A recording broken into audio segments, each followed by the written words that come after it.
Alors, ça c'est la suite, c'est très facile à faire. Ça devrait prendre 3 minutes, mais encore une fois, c'est pas si évident que ça. Je veux dire, quand on sait comment faire, c'est facile à faire, mais quand on sait pas. Donc, vous voyez, des fleurs brillantes, complètement brillantes, c'est ce qu'on appelle du vernis sélectif. Bien. Alors, il va falloir faire en... Ça prend moins d'une minute, la fleur dans Illustrator, et puis l'amener dans Dimension pour faire en sorte qu'elle se répète et qu'elle soit brillante. Je vous laisse chercher un peu. Je vous envoie une photo de ça, comme ça vous aurez le modèle. Donc je peux déjà vous dire que c'est indépendant, les fleurs sont indépendantes de l'abeille, on peut les multiplier et les tourner sur le packaging en fait. Donc si vous le faites dans le même fichier que l'abeille, vous n'aurez pas autant de possibilités.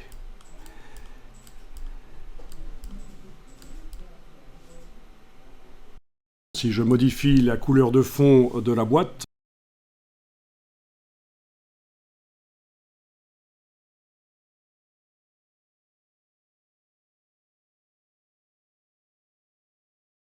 voyons un peu ça. Mais il faudrait modifier la couleur de la fleur dans Illustrator. Si je veux mettre une couleur bleue à la boîte et que les fleurs, on ait l'impression que ce soit du vernis. Donc couleur de base 79, 165, 227.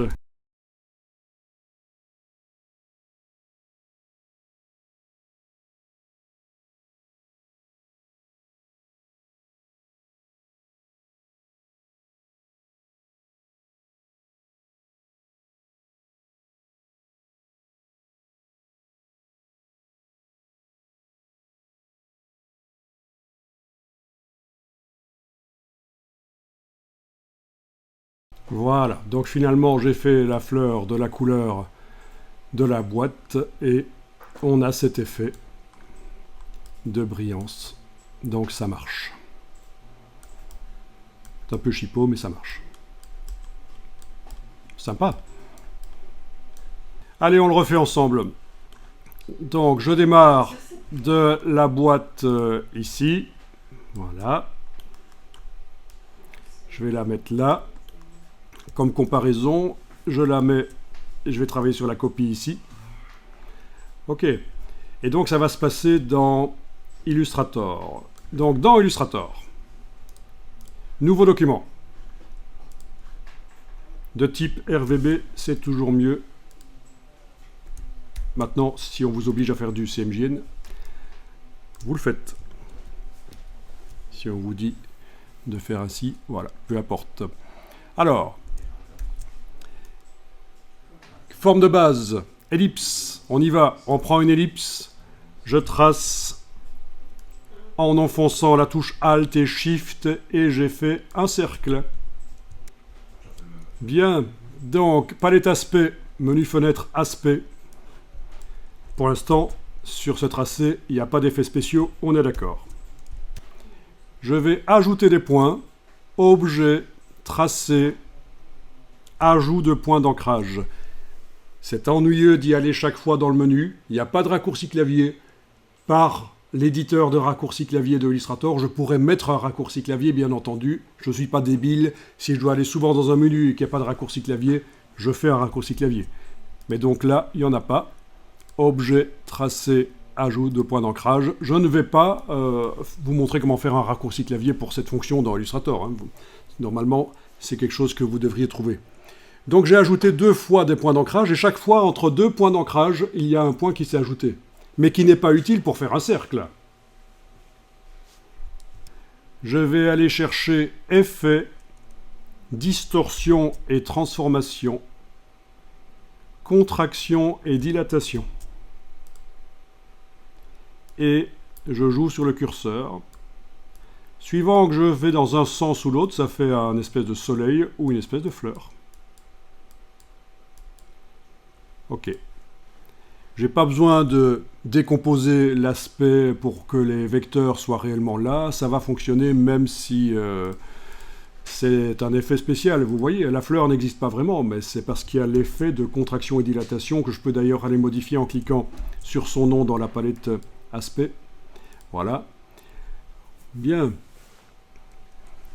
Donc, la couleur de cet objet va être du noir, pas de contour. Voilà. Tiens, je vais faire un cercle blanc que je vais placer au centre. Alors, les repères commentés ne sont pas activés, c'est pas grave. Je peux les activer, ou alors je sélectionne les deux objets et par la palette alignement, je vais aller dire que voilà, et voilà, ils sont. Ceci dit, c'était déjà là au-dessus en fait. Quand on sélectionne plusieurs objets, ça apparaît là. Voilà, ça apparaît là. Et ils sont où? Voilà. Alignement, voilà. Ok. Superbe fleur. On est à fond dans le brutalisme. J'adore. Bon, je vais resserrer un peu quand même le cadre autour. Il n'y a pas besoin que le plan de travail soit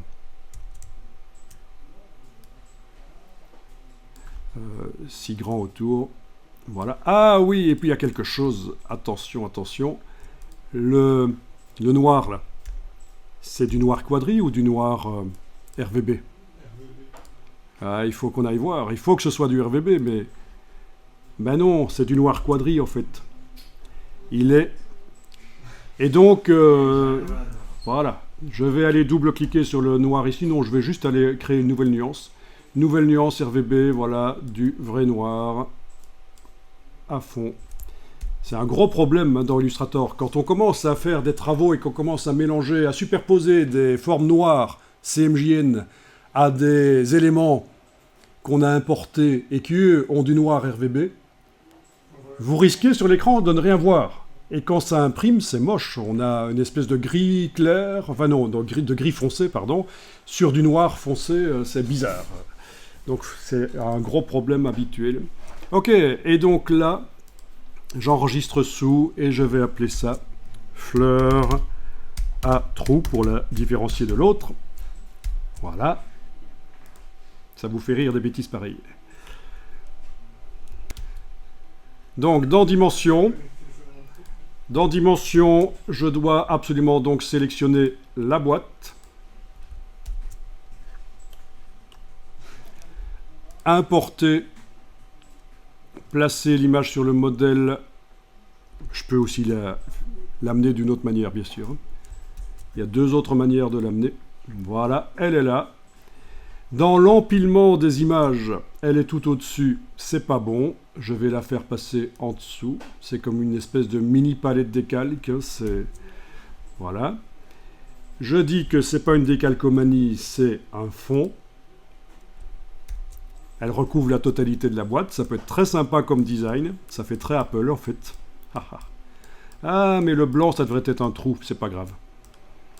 Oui, le blanc, ça marche pas. Ça aurait dû être un trou. J'aurais dû faire un trou avec la forme blanche. Je continue quand même ici. Répéter. Je vais augmenter la répétition. Et donc, ça va multiplier le nombre de fleurs sur la boîte. Avec donc la répétition ici. Voilà. Avec la rotation, je peux tourner, comme ça on voit moins la répétition. Ok, je vais taper directement 80, voilà. 80 c'est idiot, 45 c'est mieux, voilà. Répétition, je vais taper directement 15, voilà. Voilà. Et on n'a pas ce qu'il faut. Il faut que cette image ait métallique 0, rugosité... Régler ça, oui. Peut-être même à 0 la rugosité, comme ça c'est totalement brillant. Voilà. Ok. Bon, je vais aller régler le problème dans Illustrator. Ceci doit faire un trou dans la forme de derrière, mais du coup, je suis obligé de décomposer la forme de derrière. Je ne peux pas faire un trou dans une forme qui a un effet spécial. Donc, objet, décomposer l'aspect. Voilà. Je sélectionne les deux.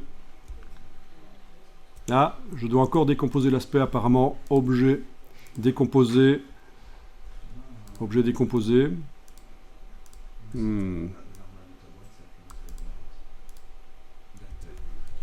Alors, commande Y, non, c'est bon. Ça devrait marcher quand on sélectionne les deux. Alors, le Pathfinder. Voilà. Le Pathfinder, et je vais demander de faire soit une exclusion, soit un trou. En tout cas, ça doit être un vrai trou, et si je mets maintenant n'importe quoi derrière, je teste objet disposition arrière-plan, c'est bien un trou. Ok, je supprime ça. Je vais l'enregistrer sous un autre nom. Ça va être 02. Ouais, j'aurais pu écraser le fichier précédent, mais ça ne se met pas à jour de toute façon dans Dimension automatiquement. Alors, dans Dimension, donc je sélectionne la boîte.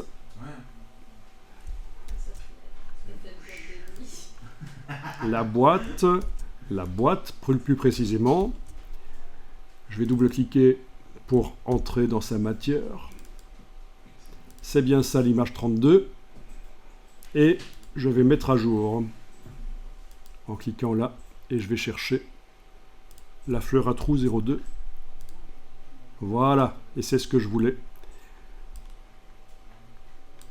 Marrant ça. Alors, attention dans Dimension. N'utilisez jamais ceci, le crayon, qui vous ouvre en fait dans Illustrator ou Photoshop le fichier. Parce qu'en fait, c'est pas le fichier qui est sur le disque dur qu'on voit là.